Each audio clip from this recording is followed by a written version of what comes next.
Hi, I'm Randy Benedict. I have my LPC, that means Licensed Professionally Counseling. I've been a therapist for about 6 years now. I was an office therapist in a residential facility for 5 years, counseling adolescents that have substance abuse problems. And I was chosen to do equine therapy. And what that means is we use the horse or horses as tools to try to get people to talk about whatever's going on in their life. So normally, people who do well out here are people who don't really do the best in office therapy. And what I mean by that is when you meet therapists, you're supposed to talk about instantly whatever is going on in your life, your problems, your deepest, darkest secrets. And sometimes that's not very easy to do with a human you don't know. But what we find is it's a lot easier to do that with horses. So what we do is we use a therapeutic modality called EGALA. And what that does is you take a mental health professional, which would be myself, that is licensed to be able to handle any emotional issues or problems that would come up. You match them with a equine specialist, the person behind me, Dee Brantley, and she is in control of the physical safety of both the humans and the horses in the arena. And then you have the horse. So for instance, if you, whoever's watching this, would come out for a first session with me, there would be 3 animals in the arena, and you'll see the arena later. And I would ask you to go out, get to know them, pick one, and bring it back to us. You would go out and you would do that. Let's say that you would pick our Palomino, but we would not say Palomino. You would pick the blonde horse out there, and he would follow you back to us. I would point that out, and I would ask you, why is that horse following you? And I've gotten a ton of answers. I've gotten because it likes me, it's because it needs me, it's because I need it, it's because I need a friend, it's because I've been abused and it knows I need to talk. We've gotten a lot of answers. Let's say the horse would not follow you. I would ask, why do you think the horse didn't follow you? And I've gotten a lot of answers from that. It knows I do drugs. It knows I'm a bully. It knows I have anger problems. It's scared I'm going to hurt it. It has trust issues. It doesn't like me. So the horses are tools for the humans to be able to talk a little bit more about their problems and what's going on. Difference between office therapy and this therapy is I don't analyze, I don't interpret, it's all client-centered. The client figures out the solutions to their own problems without any human interaction. So it works because the human's coming up with its own solutions without somebody else having to guide it. So it's its own solution. So the reason I chose this is because back when I was younger, I had my own substance use issues, and I really didn't have anyone to help me guide through it.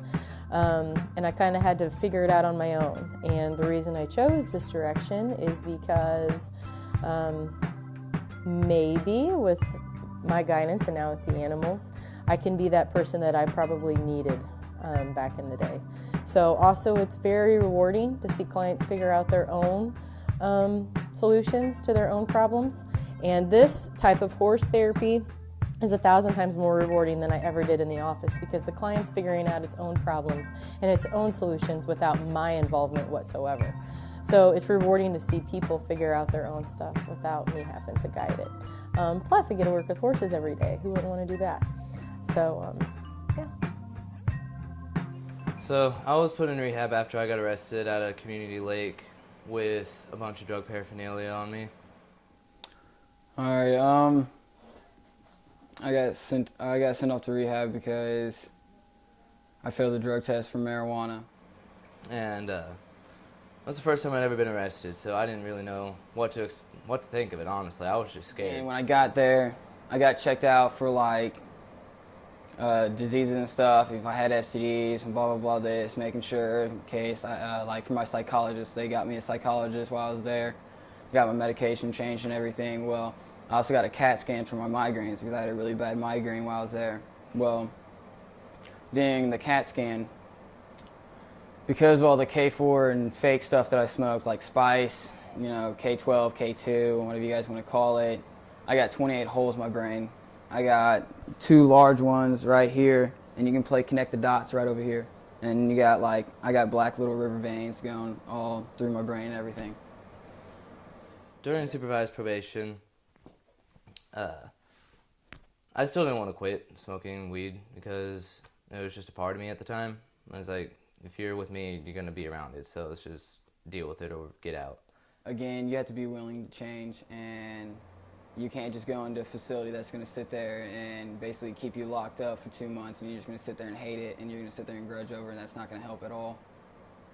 You know, you're just going to keep telling yourself, oh, I'm going to go back out there and I'm going to smoke pot. Yeah, great, go ahead. And that's exactly what you're going to do. The only people that are going to be successful when they leave there is the ones that are actually willing to change, and the ones that are willing and actually know that the drugs and what they're doing to them.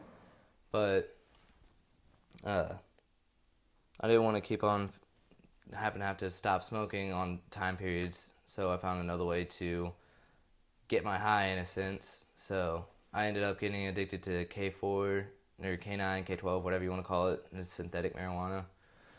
I ended up getting addicted to that and Adderall. And one day, whenever I was just completely sober, I just thought to myself, I was like, I'm really getting addicted to this stuff, and that's not what I'm about. So the next day, I went to my juvenile officer and I said, hey, I'm going to be honest with you. I'm getting addicted to K4 and pills and all that other stuff right now. So remember whenever you told me I might end up getting sent to rehab if I were to fail a drug test, but I could still go voluntarily if I wanted to? And he said, yeah. So I told him what all was going on, and he agreed to call a facility and see if he could find me a bed so that way I could go to rehab. So like right now I'm making straight A's. I got promoted to 2 different grades. I'm almost graduated. I'm probably graduating next year, first semester. And if anything, then I can probably get into like 2 different career center classes, and because all I have left is elective classes because I already got all my core classes done.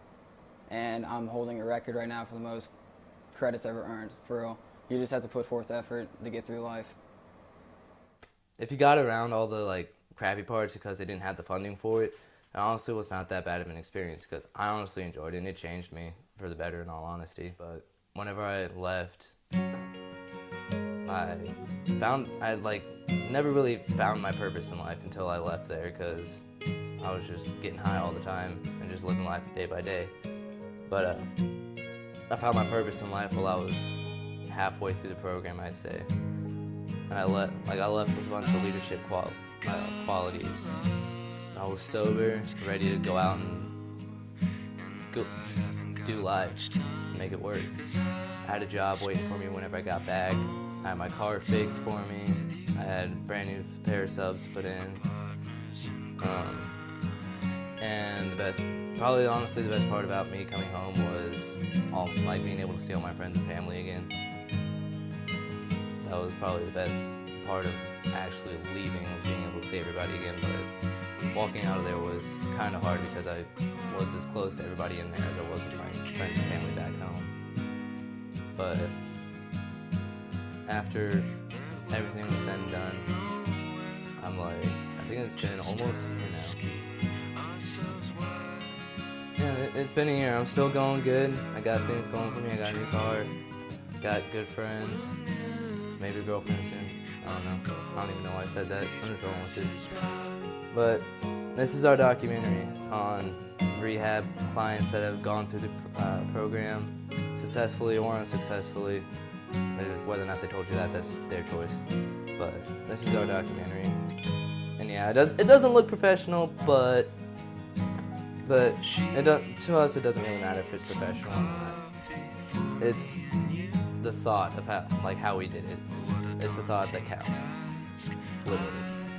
So hopefully you enjoyed this, and hugs are bad.